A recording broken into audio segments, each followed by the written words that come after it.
రామారావు, మొన్న పండగ అత్తగారింటికి వెళ్ళినప్పుడు మీ ఊరు కులుకు భజన డాన్స్ మిస్ అయిపోయావురా.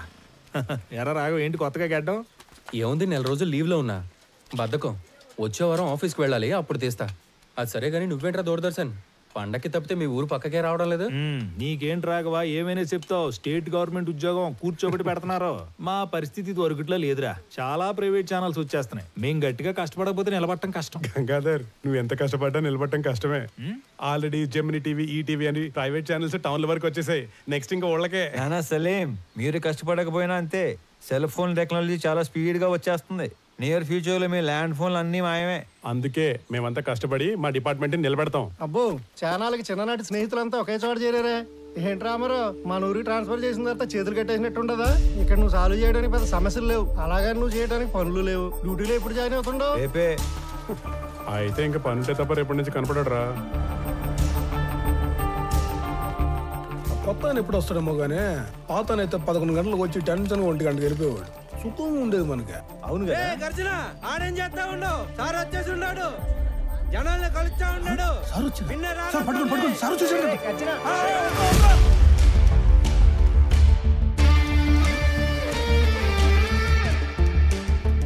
నమస్కారం సార్, నా పేరు గజ్జన శ్యామ్ స్వరూప్ సార్. ఎట్లంటారు మీకెందుకు సార్ ఈ శ్రమ? నేను అందరిని బయటికి వెళ్తాను, మీరు పోయి ఆ సీట్లో కూర్చోండి సార్. నీకు కరెక్ట్గా 15 నిమిషాలు టైం ఇస్తున్నా. స్టాఫ్ మొత్తం నా ముందు ఉండాలి. అందరూ వచ్చేసినట్టేనా? వచ్చేసారు సార్. నేను చెప్పేది 2 విషయాలు. ఒకటి, నేను ఛార్జ్లో ఉన్న దగ్గర గుట్టలు గుట్టలుగా ఫైళ్ళు, గుంపులు గుంపులుగా జనం అస్సలు ఉండకూడదు. ఉండాల్సింది ఐఎమ్ అండర్ పెయిడ్ అనే థాట్, అంటే జీతానికి మించి పని చేస్తున్నాం అనే భావన. 2, రెవెన్యూ రికార్డ్స్లో మార్పులు చేర్పులు, రాళ్ల క్వారీ, గులక గుట్ట, ఇసుక రేవుల ఎన్ఓసీలు, బర్త్ అండ్ డెత్ నేటివిటీ సర్టిఫికెట్లు, ఆస్తి పన్ను వసూళ్లు, అంతస్తులు క్లియరెన్స్లు ఎక్సెట్రా లాంటి దక్షిణ వచ్చే పనులు మాత్రమే చేస్తే సరిపోదు. తలగోక్కోవడం, ప్యాంటు సర్దుకోవడం కాదు. రిమెంబర్, మన రాజ్యాంగంలో ఉన్న దాదాపు అన్ని సెక్షన్స్కి మనమే బాస్, మనమే సర్వెంట్. Any questions? ఈ 2 విషయాలు ప్రాంప్ట్గా ఉండగలం అనుకున్న వాళ్ళు మాత్రమే లోపలికి రండి. లేదంటే నో పే లీవ్కి అప్లై చేసుకొని ట్రాన్స్ఫర్కి ట్రై చేసుకోండి. Okay?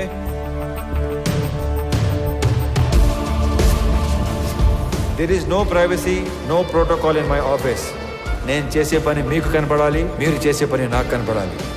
Only progress that matters.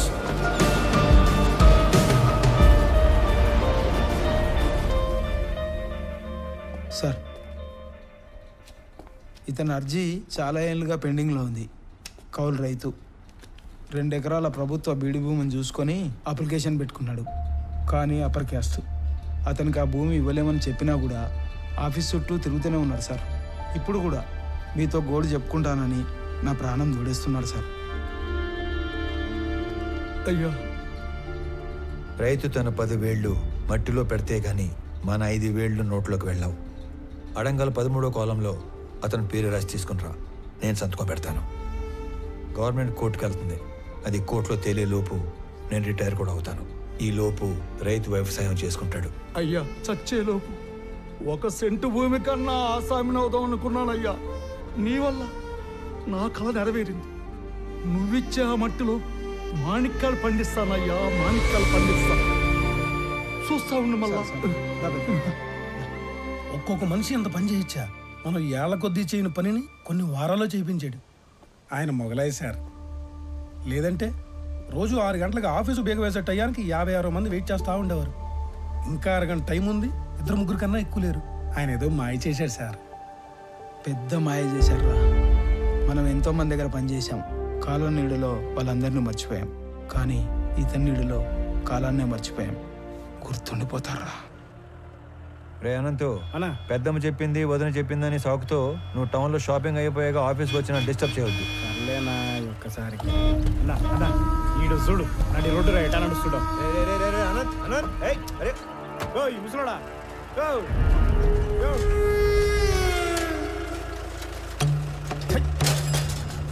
చూడనంత గట్టిగా మూసేది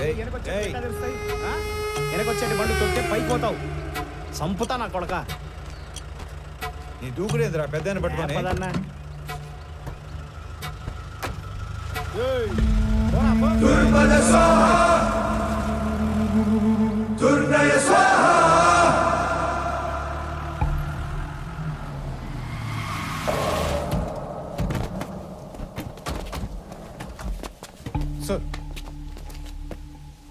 కష్టమైన పని అని తెలియక పెద్ద పోసు కొట్టి మిమ్మల్ని నమ్మి ఈ పని టేకప్ చేశా.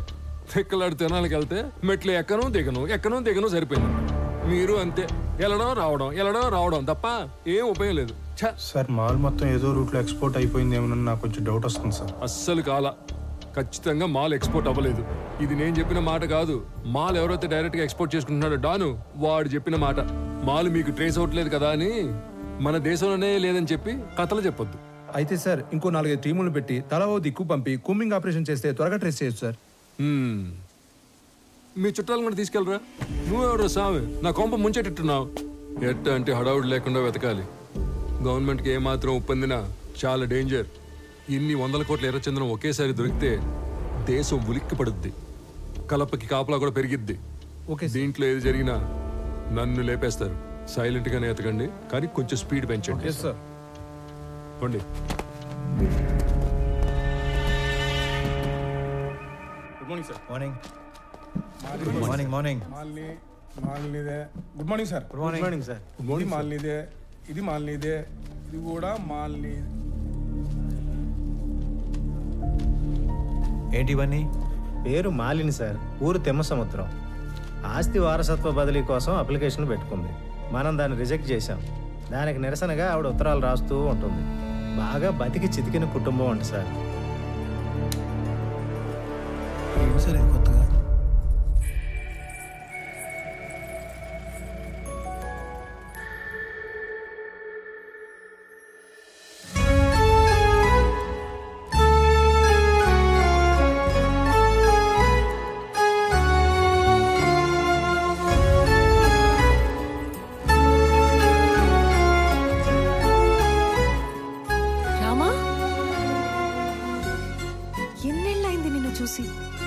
అయినా నువ్వు అసలు ఏం మారలేదు. రా కూర్చో. పర్లేదు, ఇక్కడ కూర్చుంటాను.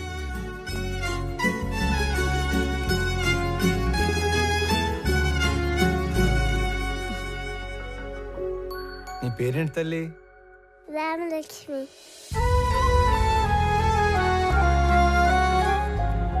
ఇప్పుడే వస్తాను.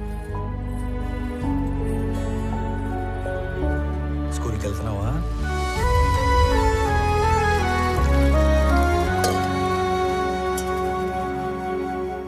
Good girl. తీసుకోరామా.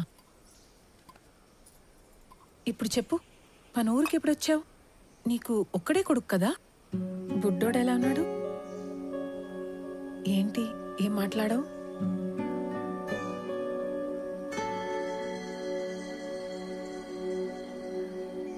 అసలు ఏం జరిగింది? రామా, నువ్వు వెళ్ళి ఆడుకో తల్లి.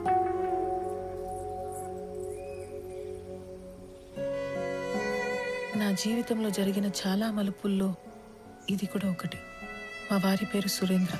మా నాన్నతో పాటు నార్త్లో కాంట్రాక్ట్లు చేసేవారు.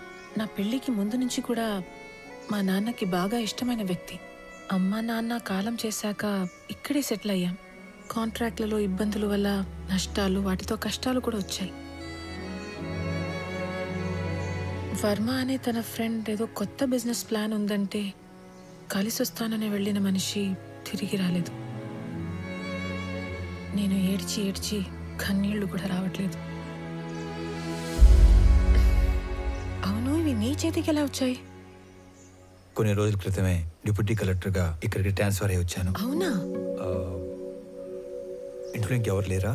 మా ఆయన్ని వెతుకుతూ రోడ్ యాక్సిడెంట్లో మా మామగారు కూడా పోయారు.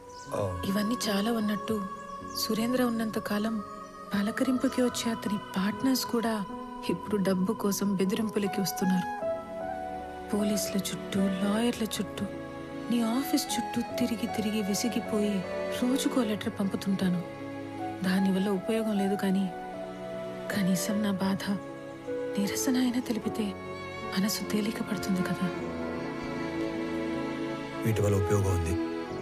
ఇవే నన్ను ఇక్కడి దాకా తీసుకొచ్చాయి. ఇకపై ఇది నా బాధ్యత.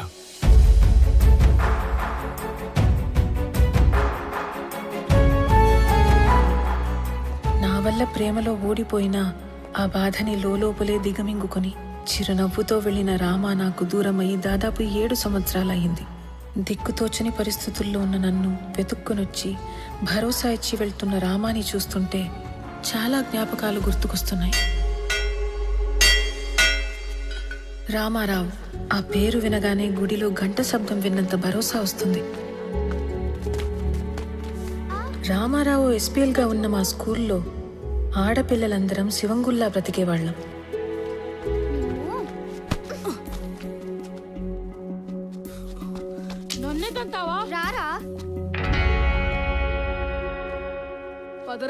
అదేంటో మొదటిసారి రామాని చూసిన రోజు నుంచి మాకేదో తెలియని బంధం ఉన్నట్లు అనిపించింది. అనంతు చీమల్ని ఎందుకు చంపుతాండవరా? మాస్టర్ పాఠం మొదలు పెట్టినారు, లోపలి పో. కాలక్రమేణా మా అనే మాట పోయి మన అనే భావనతోనే బ్రతికేశాం. హిందీ లాంగ్వేజ్ అంటే ఏంటి? జాతీయ భాష, నేషనల్ లాంగ్వేజ్. మీకు తెలుగు రాకపోయినా పర్వాలేదురా, హిందీ రాకపోతే మీరెవ్వరూ దేనికి పనికిరారు. సార్, మాతృభాషతో పాటు పరభాష నేర్చుకోవడం తప్పు కాదు సార్. కానీ మాతృభాషను హేళన చేయకూడదు సార్. హిందీ మన జాతీయ భాష కాదు సార్, అధికారిక భాష. ప్రతి విషయంలోనూ రామారావు శైలి, చూసే విధానం ప్రత్యేకంగా ఉంటాయి. రోజులు గడిచే కొద్దీ మా వయసుతో పాటు మా మధ్య ప్రేమ కూడా పెరిగింది.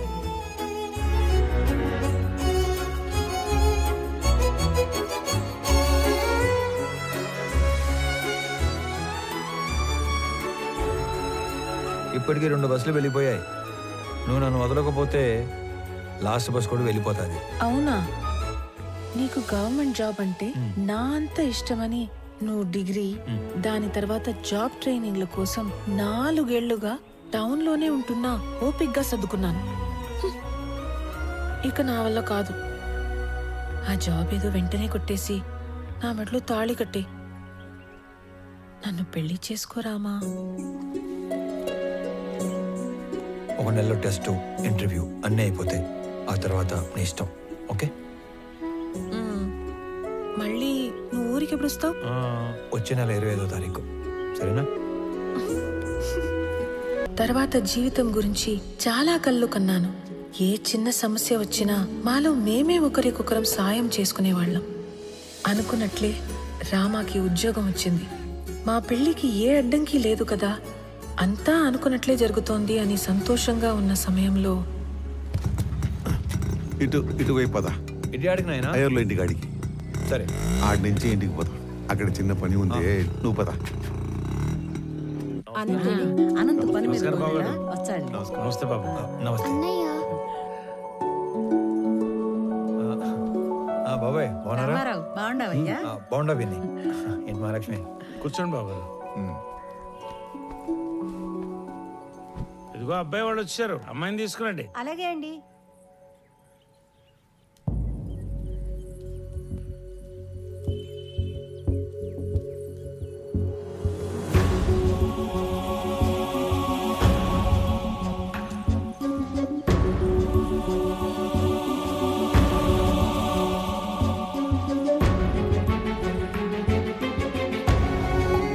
ఒక్కగానొక్క కూతురు, పేరు నందిని.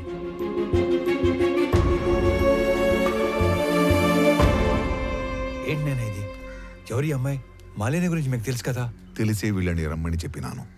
మాలినికి పెళ్ళైపోయినది. మాలినికి పెళ్ళైపోయింది నాయనా? కారణాలు తెలియదు. మాలినికి పెళ్లి జరిగిపోయినాదని తెలిసి నువ్వు ఎట్ట రియాక్ట్ అవుతావు అని మేం బేజారైపోయినాము. తండ్రిగా నీకు మంచి తోడుని వెతికి పెట్టడం నా బాధ్యత. నిర్ణయం నీ హక్కు. లేదైనా నాకు కొంచెం టైం కావాలి. ఆ తర్వాత నిర్ణయం మీరే తీసుకోండి. నువ్వు నీ ప్రాణం పోయినా నీ స్వార్థం కోసం అయితే వేరే పెళ్లి ఒప్పుకో. ఏదో ఒక కారణం చేతే ఈ పెళ్లి చేసుకుని ఉంటావు. నువ్వు తలదించుకునే తప్పేమీ చేయలేదు మాలిని. మన ప్రేమ మన ఇద్దరికి మాత్రమే సంబంధించింది. పెళ్లి మన వాళ్ళందరికీ సంబంధించింది. ప్రేమ విషయంలో మనలో ఎవరో ఒకటి నిర్ణయం తీసుకోవచ్చు, కానీ పెళ్లి విషయంలో మన వాళ్ళందరూ నిర్ణయం తీసుకోవాలి. ఎందుకు, ఏమిటి అని అడగటానికి నేను రమ్మనలేదు. నిన్ను చూసి చాలా రోజులైంది కదా, చూద్దామని రమ్మన్నాను. మాలిని, ఒక్కసారి తలెత్తి చూడు.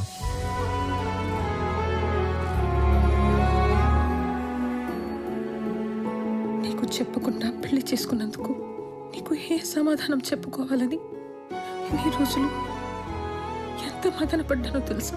ఒక పసిపాపని కిందకి దించినంత తేలిగ్గా నా గుండెల మీద బరువు అంతా దించేశావు. మా నాన్న ఆయన పార్ట్నర్ కొడుకుతో పెళ్లి ఫిక్స్ చేసుకుని వచ్చి ఇంట్లో చెప్పినప్పుడు ఆయన మొహంలో నేను ఎప్పుడు చూడని ఒక ఆనందం చూశాను. ఆ పెళ్ళి అప్పాలంటే నేను చేయాల్సిన ఒకే ఒక పని నీ పేరు చెప్పడం. ఆయన మాట పోవటానికి బాధకి కారణం నువ్వు కాకూడదని నీ పేరు చెప్పలేకపోయాను. అంతే, పెళ్లి జరిగిపోయింది.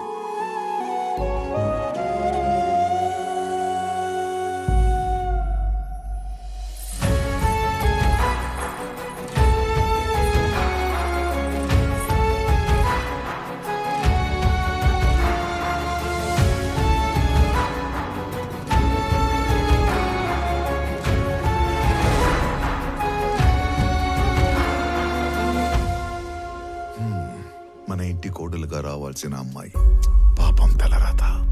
దుడ్డు ఏమన్నా కావాలేమో, సాయం చేయకపోయినావా? ఆ మాట ఎత్తిన చంపేస్తుంది ఆయన. మరి ఆస్తి బదిలీకి అప్లికేషన్ పెట్టిందన్నావు కదా, అదేదో ఇచ్చేయరాదు? ఆస్తి మీద హక్కు వస్తే సమస్య కొంతన్నా తీరుతుంది కదా. చూడటానికి ఏదో ఒక చిన్న అప్లికేషన్, కానీ చట్టానికి అదొక పెద్ద సమస్య. మిస్ అయిన మనుషుల ఆస్తులు 7 సంవత్సరాల వరకు ఏమీ చేయలేం. 7 ఏళ్ళ తర్వాతనే ఎవిడెన్స్ యాక్ట్ 107 అండ్ 108 సెక్షన్స్ ఉపయోగించి ప్రిజంప్షన్ ఆఫ్ డెత్ కింద ఆస్తిని బదిలీ చేయగలం. సరే, నువ్వు చెయ్యగలిగింది చేయరా. 6 నెలల నుంచి ఎప్పుడు చెప్పే సుత్యావారంగా ఈరోజు కూడా చెప్తున్నావు? ఇంకో 15-20 ఊర్లు తిరిగితే క్లూ దొరకచ్చు సార్. నువ్వు ఉత్త కోతలు చెప్పి ఊర్లు తిరుగుతున్నావు కానీ ఇంతవరకు నాకు మాలు గురించి మాత్రం ఒక్కటి కూడా చెప్పలా. నీ వల్ల కాకపోతే చెప్పు, మఫ్టీలో నేనే తిరుగుతా లీవ్ పెట్టి. లేదు సార్, త్వరలోనే పని పూర్తి చేసి మొత్తం సమాచారం ఇస్తా. నన్ను నమ్మండి సార్. సర్లే, తర్వాత చూద్దాం. నువ్వు సరే సార్. ఏంటో మెజిస్ట్రేట్ గారు ఇటు వచ్చారు, మాతో పనేందో.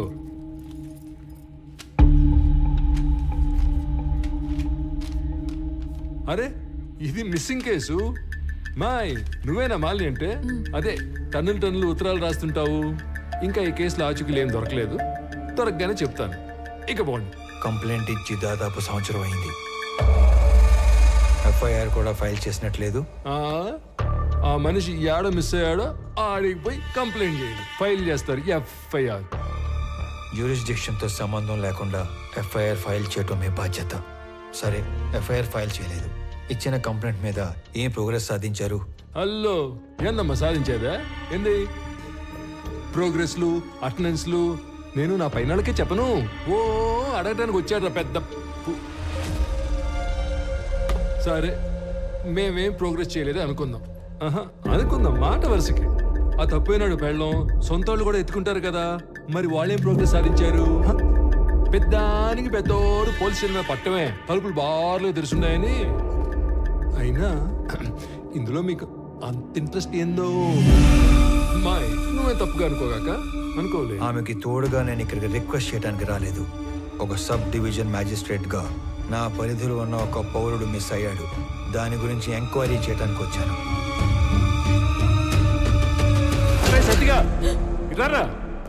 సార్, వాడెవడో సురేంద్ర అంట, ఊరంతా అప్పులు చేసి పారిపోయాడని వేరే ఎవరితోనైనా చీటింగ్ కేసు పెట్టించు. Okay sir. కావాలని కనుమరుగైనట్టు రిపోర్ట్ రాసి వాడు కేసు క్లోజ్ చేయి. ప్రతి ఓడికి జవాబు చెప్పాలంటే దేవుడు రోజుకి 48 గంటలు ఇచ్చినా సరిపోవు. పండి పండి, మేము భోజనాలు పెట్టాం ఇక్కడ. చీద్దిన అన్న జీవితం, ఎవడెవడో రావటం, అడ్డమైన అని అడగటం, ఏందో ఇది.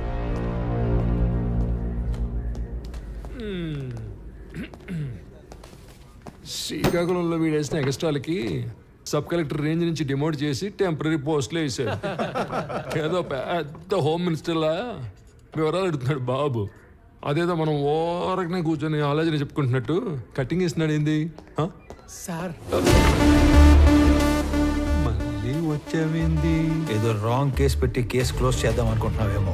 చీటింగ్ కేసు కాదు ఇది, మిస్సింగ్ కేసు అని నేనే ట్రేస్ చేసి అఫీషియల్ గా నీ చేతే ఇన్వెస్టిగేట్ చేయిస్తా. నువ్వు ఈ స్టేషన్ లో ఛార్జ్ తీసుకున్న తర్వాత 2 లాకప్ డెత్లు జరిగాయి. నిన్ను ఎంక్వైరీ పేరుతో 3 కోట్ల నా ఆఫీస్ చుట్టూ తిప్పి 3 ఏళ్ళు ఇంట్లో కూర్చోబెడతాను.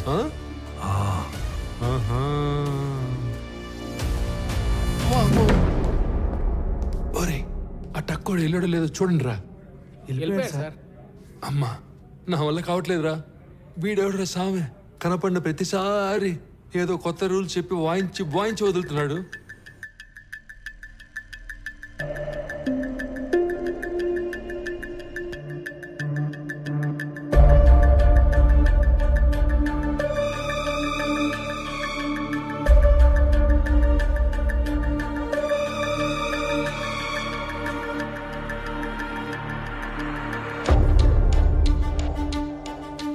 ఇతనే వర్మ.